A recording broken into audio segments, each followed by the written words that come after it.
not much to do when all I can is thinking about you. Not doing well, don't know where you are, 'cause you're not here. It's been way too long. If I could lay down beside you, I would, I would. When nothing really matters, that's all I wanna do. I hope that you are safe and that I will see you soon. If I could lay down beside you, I would, I would. I would.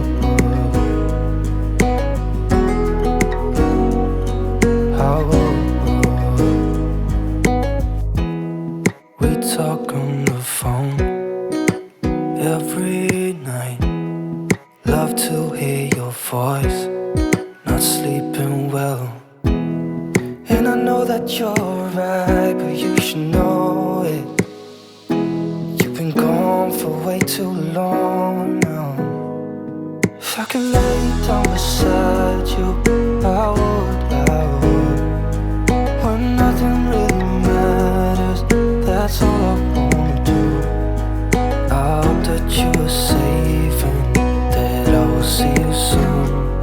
If I could lay down beside you, I would, I would. Even if you're gone, I won't forget you. You're all I know, what I need, and that ain't changing.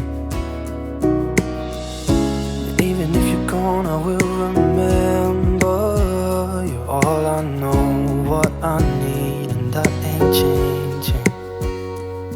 If I could lay down beside you, I would, I would.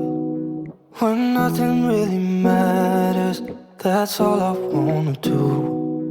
I hope that you are safe and that I will see you soon. If I could lay down beside you, I would, I would. If I could lay down beside you, I would, I would.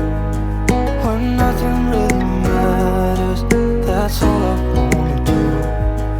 I hope that you are safe and that I will see you soon. If I could lay down beside